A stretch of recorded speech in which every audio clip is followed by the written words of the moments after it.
All right, hey subscribers, welcome back to another episode of Science with Surback. Today what we're going to be talking about is section 16.5 in the chemistry textbook, and this section deals with spontaneity. And I'm not talking about spontaneity about being random or being, I wouldn't say out of control, but I'm talking about reaction spontaneity. So before we get into the details of these notes, there's a couple of objectives that I want you to be able to meet by the end of these notes. So, objective number 1, differentiate between spontaneous and non-spontaneous process. And then the second objective is to explain how changes in entropy and free energy determine the spontaneity of chemical reactions in other processes. So let's get started here talking about what a spontaneous process is. Now, oftentimes we get the misconception that a spontaneous process is one in which happens instantaneously. This is not the case here in chemistry. When we mean a process is spontaneous, what we mean is that it happens naturally without any outside intervention. So that's my first bullet point that I'm going to write down here. A spontaneous process in chemistry or in science is when a physical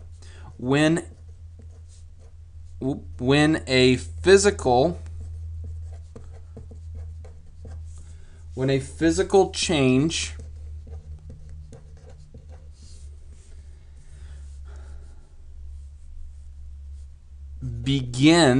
begins to occur without any outside intervention. And so what this means is that this process is going to happen naturally. So I'm going to put that down as well. Happens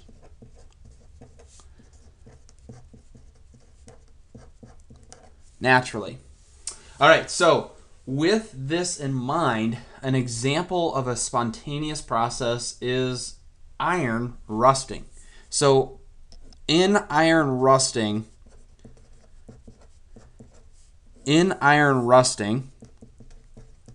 we have a couple of things happening.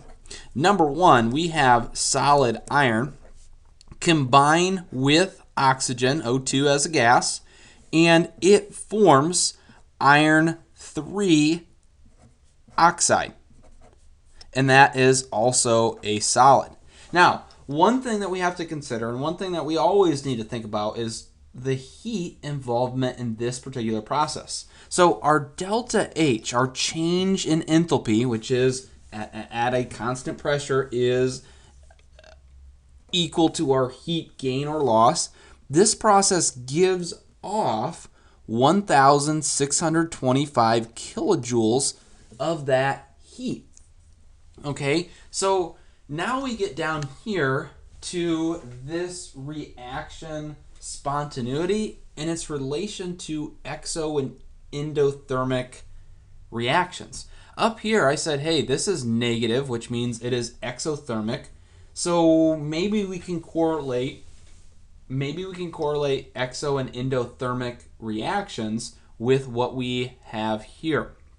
So the first thing to think about, or the first thing to have in mind, is this what I'm about ready to tell you is early thoughts on this whole process of reaction spontaneity.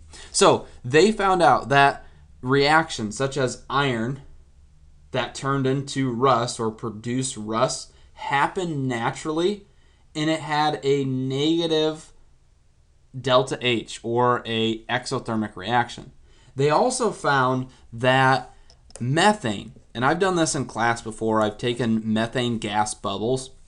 When it is combusted with oxygen, this process produces CO2 and gas, or CO2, which is a gas, and H2O, which is a gas as well, water vapor. Now what they found was this. Our delta H was also negative, and this gave out negative 891 kilojoules of that heat.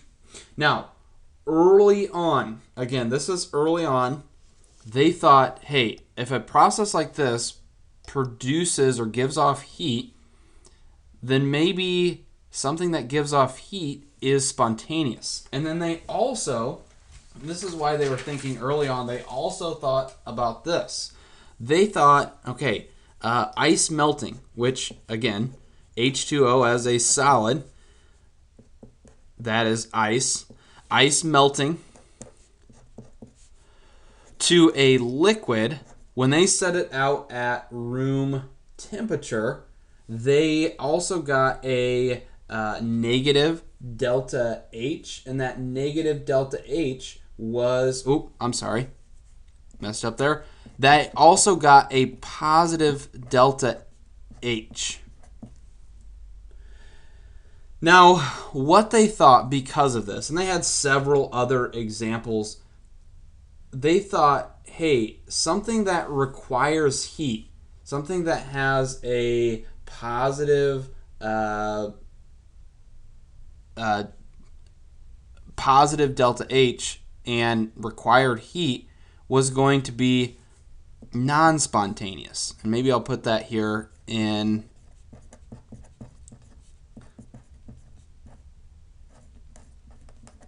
now. What we also have to think about in this process is a little bit more into it, and that's this process of entropy. So there are going to be two factors that determine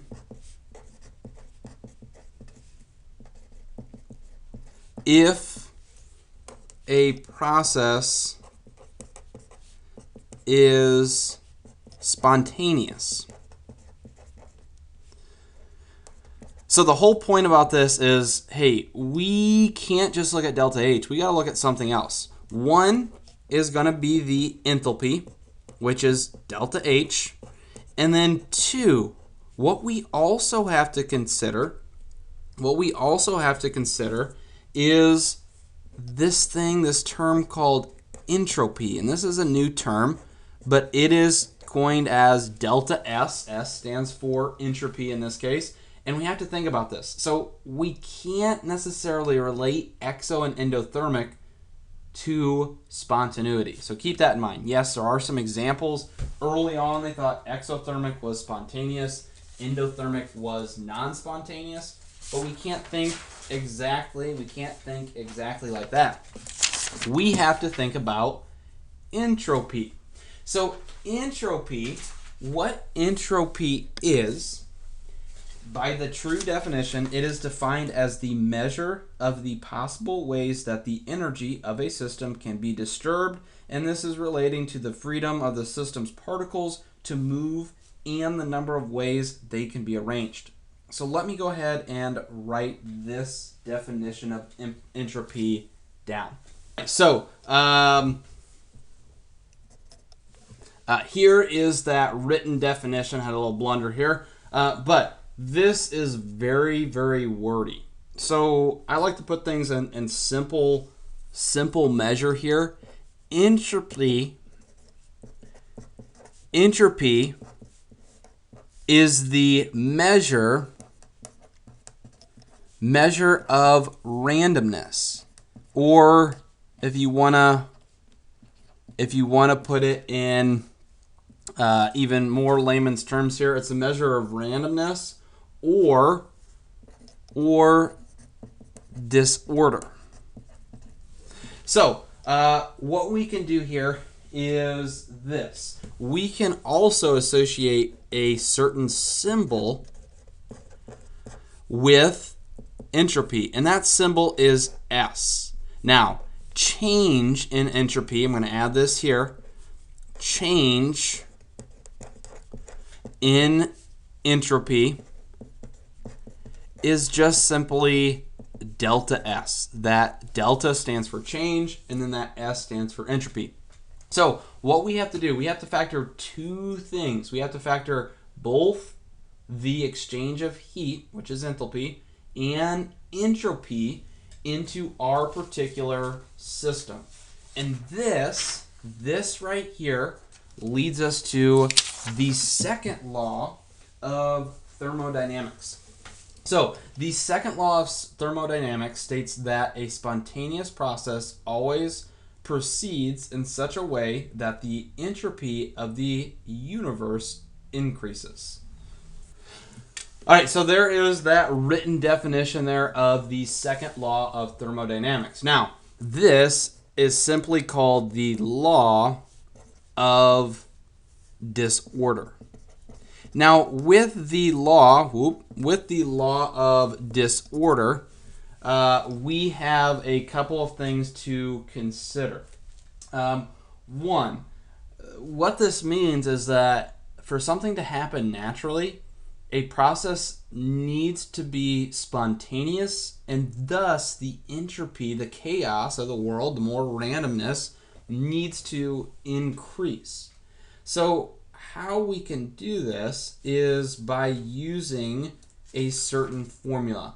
And so our formula that we associate with the second law of thermodynamics is delta S of the system. So let's say a system is a chemical reaction, is equal to the S, the entropy of the products, minus the entropy of the reactants. Now, that's great that we have a formula for that, but now I need to interpret the sign of what we have going on here. So a positive delta S, and again, positive plus sign, a positive delta S will increase our entropy. And a negative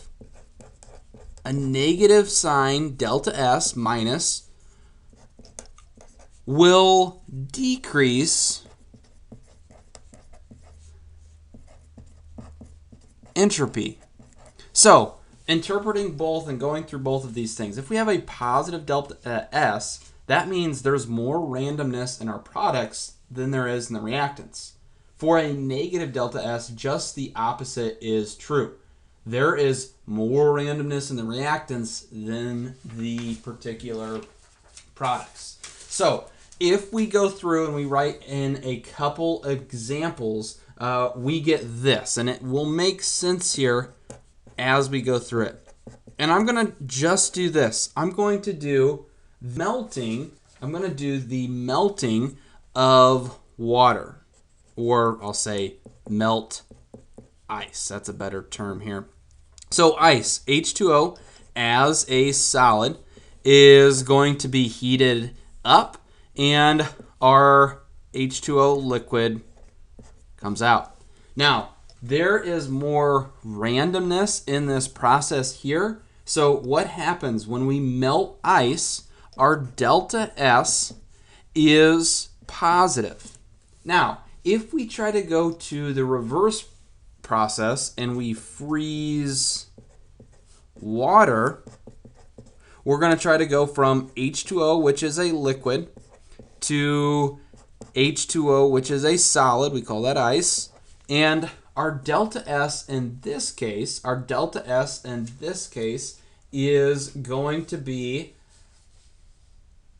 negative. All right, so our delta S equals negative. Now, we have an idea of delta S, and we have an idea of delta H. We need some way that we can put this stuff together. And so with that stuff that we put together, we get Gibbs free energy. Gibbs free energy here is the last thing in section 16.5, and it's the last thing in section 5 of itself, or chapter 16, I should say. And so, with this in mind, Gibbs free energy is defined as the energy available to do work. So it is defined as the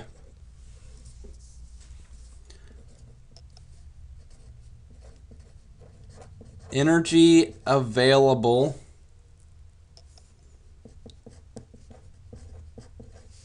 to do work.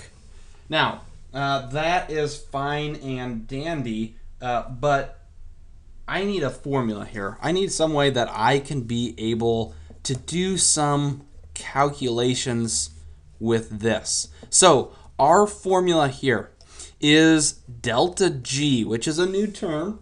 This is delta G of, I'm going to abbreviate this as the system, is equal to delta H, again, of the system, minus T for temperature times our delta S of our system.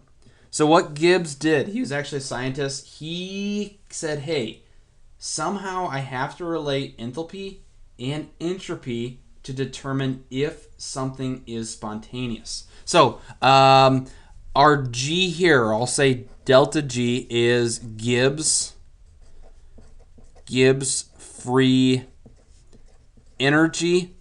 And this can either be in joules or kilojoules.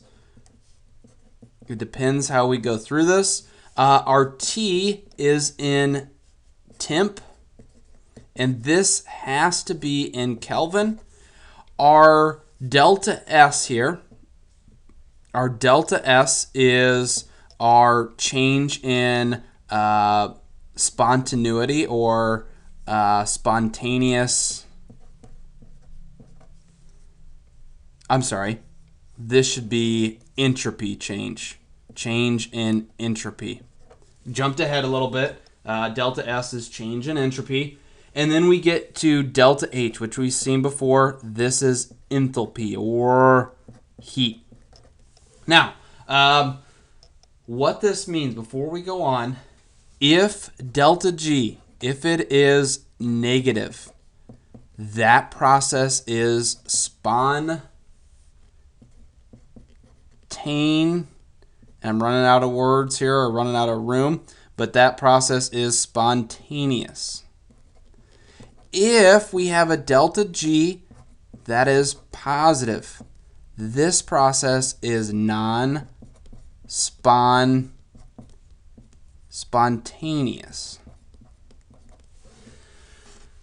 All right, so we have to keep a couple of things in mind. So with our values here, we can actually do a lot of predicting just on if delta H or delta S is positive or negative. So we'll start out here and we'll say delta H is negative and delta S is positive. Now, if you look back in the formula, delta H minus a positive delta S, this thing will always produce a negative delta G, which means that this process right here is spontaneous at all temperatures. Doesn't matter what it is, because this is going to get more negative. A more negative delta G means that we are going to be spontaneous. Now, what if both of these things are negative? So we have a negative delta H and a negative delta S. Well, we can still be spontaneous. Right here we get minus a minus. We could get spontaneous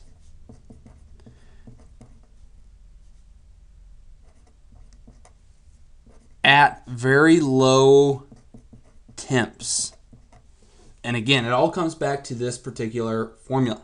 Now, if we have a positive delta H and a positive delta S, what would happen? The temp would have to get really, really hot for delta G to be negative And so we are talking spontaneous, or we're having a spontaneous process at high temps. All right? Now, when we talk about high temps, we're talking temperatures into things like 500, 600, 700 Kelvin to be really, really hot. Remember, you have to add 273 Kelvin, or excuse me, degrees Celsius onto that Kelvin temperature. So that is really hot for that process to be spontaneous. And then our last process here is we have a positive, which means it is non-spontaneous at all temps. So if we look at this example problem here, we want to determine, number one, the free energy, which is delta G, of what is given here at this particular temperature. So right now here, we have 145 kilojoules of our delta H and 322 joules per Kelvin at 382 Kelvin. Looking at our chart here, this is going to be really close if it's going to be spontaneous or not. But anyways, what we can do is this. Delta G, which I'm just going to leave it as delta G, is going to be equal to delta H minus T delta S. Now, we go through this process here. We want to know the free energy, which is another word for Gibbs free energy. So we do not know that particular term. Our delta H is in 145 kilojoules. Now, our T for temperature is at 382 Kelvin. 382 Kelvin. And our delta S is 322 joules per Kelvin. Now, if you notice right here, delta H is in kilojoules and delta S is in joules. You can convert either of these, but they both have to be in the same unit. So what I do is this. I get rid of this kilojoules, and this is just me personally. It's not wrong if you convert everything to kilojoules, but when I do this, when I calculate this out, there is actually 145,000 joules from this delta H, and this is a positive delta H. So what I need to do now is I need to plug everything back into my formula. So delta G is equal to 145,000 joules minus T, which is 382 Kelvin, times our 322 joules per K. Now, I know I scrunched that in there, but I'm going to grab a calculator and I am going to perform this calculation.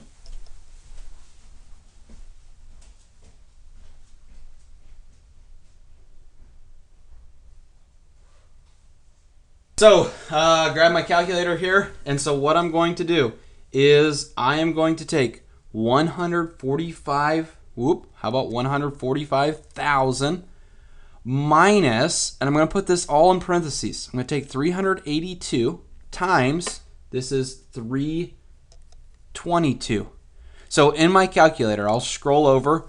I have 145,000 minus 382, which is my temperature, times my S, which is 322.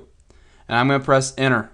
Now in my calculator, I have 21,996, which I'm going to round to 3 digits. So I get 21,000. Actually, this would round up to 22,000. So I get 22,000 joules of heat, and I get a positive value. So a positive delta G is non-spontaneous. So the important thing about this is that it is non-spontaneous. Instantaneous. And that's our important answer for this. All right, so that concludes this episode of Science with Surback. I know there's been a lot discussed in this particular section. I hope you've enjoyed this video, and as always, don't forget to subscribe.